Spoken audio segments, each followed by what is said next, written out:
আসসালামু আলাইকুম, কেমন আছেন? আবার আসলাম আপনাদের সামনে। একটা বিষয় নিয়ে একটু কথা বলি। বিসিএস এমন একটা পরীক্ষা যেইটা আপনার ধৈর্যের চূড়ান্ত পরীক্ষা নেয়। অনেক ক্যান্ডিডেট দেখবেন ২ বার, ৩ বার, ৪ বার, ৫ বার, ৬ বার বিসিএস এ ভাইবা দেওয়ার পরও ক্যাডার পায় না।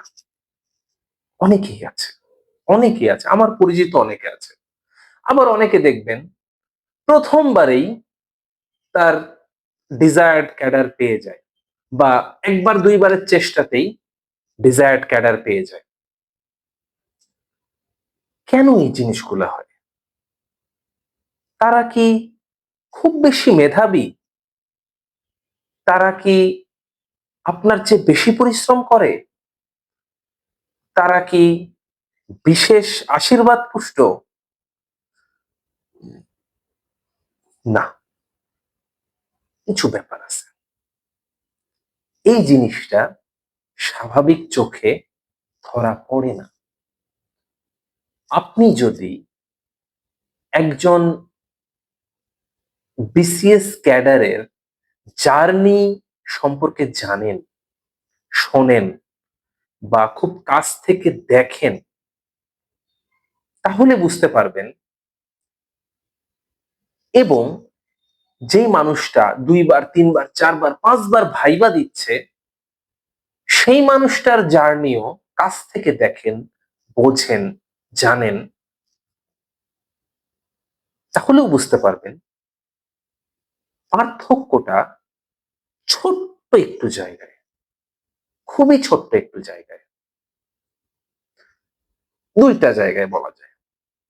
নাম্বার ১, আপনাকে অবশ্যই সবার আগে নসিবের উপরে ভরসা রাখতে হবে।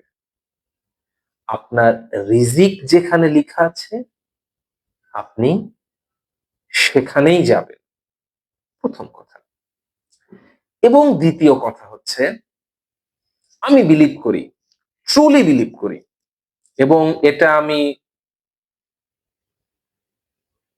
মেজরিটিতেই দেখেছি, বেশিরভাগ ক্যান্ডিডেটকেই দেখেছি যে আপনি যদি মনে করেন আপনাকে ক্যাডারই হতে হবে, আপনি নন ক্যাডার একটা চাকরিতে সন্তুষ্ট থাকবেন না। তাহলে ক্যাডার হবেন, ক্যাডার হবেন। এখন যে পরিবেশ তৈরি হয়েছে বিসিএস এর জন্য, আমি বলছি প্রতি বছর একটা বিসিএস শেষ করার চেষ্টা করা হচ্ছে। একটা টাইম ফ্রেম দিয়ে দেওয়া হচ্ছে। নভেম্বরের দিকে বা অক্টোবরের দিকে সার্কুলার, জানুয়ারিতে পরীক্ষা, এপ্রিল এই যে রিটেন চলছে, ৫০ এ রিটেন চলছে। রিটেন পরীক্ষা, এরপরে ভাইবা পরীক্ষা, রিটেনের রেজাল্ট হবে, ভাইবা পরীক্ষা, তারপরে রেজাল্ট, তারপরে গেজেট। তো এই দ্রুততার সাথে যদি আপনি পরীক্ষা দিতে পারেন, তাহলে আপনি যদি অ্যাকচুয়ালি ডিজায়ার করেন যে আমি ক্যাডার হবই হব, আমার ক্যাডার হওয়া ছাড়া অন্য কোনো উপায় নেই, তাহলে আপনি অবশ্যই, অবশ্যই ক্যাডার হবেন। ছোট্ট ২-১ টা বিষয় যদি খেয়াল করেন। সেই বিষয়ে সবার আগে আমি বলব, যারা শুধুমাত্র বিসিএস কে টার্গেট করে আছেন, তারা অবশ্যই কোনো না কোনো বিসিএস ক্যাডার স্যারের গাইডলাইন ফলো করেন। জেনুইনলি। কারো না কারো গাইডলাইন ফলো করেন। তাদের থেকে পরামর্শ নেন। তাদেরকে বিরক্ত করেন বারবার। এটা মনে করিয়েন না যে আমাকে কিছু বললে বা তাকে বারবার নক দিলে সে বিরক্ত হবে। তা না। প্রয়োজনটা আপনার। সে বিরক্ত হইতেই পারে। সে বিরক্ত হোক। প্রয়োজনটা আপনার। আপনার সমস্যাগুলো আপনি একজন স্যারের কাছে সমাধান করে নিন। যেভাবেই হোক। আপনি তাকে নক দিন, মেসেজ দিন যে, "স্যার আমার এই সমস্যা, এটা আমি কি করব বা কিভাবে কি করব?" আমার মনে হয় না হয়তো একটু বিরক্ত হতে পারে, কিন্তু সে যদি মন মানসিকতা তার যদি ভালো থাকে, একটু উপকারী চিন্তা ভাবনা থাকে, সে অবশ্যই এখন না হলে ১ ঘন্টা পর হলো, ১ দিন পরে হলেও আপনাকে রিপ্লাই দিবে। যদি কোনো কারণে রিপ্লাই না দেয়, হয়তো ভুলে গেছে বা মেসেজটা ডিলিট হয়ে গেছে, এটা হতে পারে। বাট পারতপক্ষে চেষ্টা করবে। সেজন্য আমি বলছি, আপনারা যে প্রতিষ্ঠানে পড়াশোনা করেন, কোনো কোচিং বা নিজে থেকে পড়াশোনা করেন, তবে অবশ্যই একজন বিসিএস ক্যাডার স্যারের গাইডলাইন আপনারা ফলো করেন। তার জার্নিটাকে আপনি ফলো করেন। এটা সত্য কথা যে সবাই আমরা জানি যে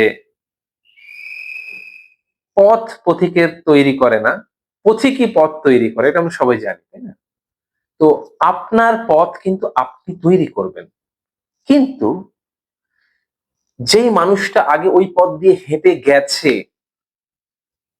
সফল, সেই মানুষটার দিক নির্দেশনাও আপনার প্রয়োজন। এডমন্ড হিলারি এবং শেরপা তেনজিং যখন এভারেস্ট জয় করেন, তার দেখানো পথেই কিন্তু অনেক পর্বতারোহী এভারেস্ট জয় করেন। উদাহরণ হিসেবে বলছি। কিন্তু তারা যেখানে যেখানে পা রেখেছে, সব পর্বতারোহী কি সেখানে সেখানে পা রেখে গিয়েছে? না। কিন্তু মোর অর লেস তার দেখানো পথেই কিন্তু গিয়েছে। যে এই পথে গেলে আপনি চূড়ায় পৌঁছাবেন। বিসিএস টাও কিন্তু মোটামুটি সেই রকম। আপনি প্রচুর পড়ছেন, কিন্তু আপনি অপ্রয়োজনীয় জিনিস পড়ছেন। আপনি প্রচুর সময় দিচ্ছেন, প্রচুর শ্রম দিচ্ছেন, কিন্তু অজায়গায় সময় দিচ্ছেন, শ্রম দিচ্ছেন।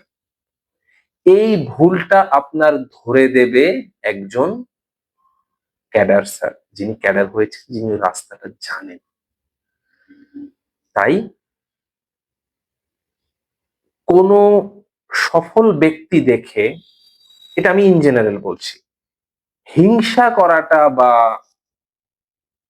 তার কাছ থেকে কোনো কিছু গ্রহণ করাকে ছোট মনে করাটা যত দ্রুত দূরে সরায় ফেলতে পারবেন নিজের মানসিকতা থেকে, তত দ্রুত আপনি সফল হতে পারবেন।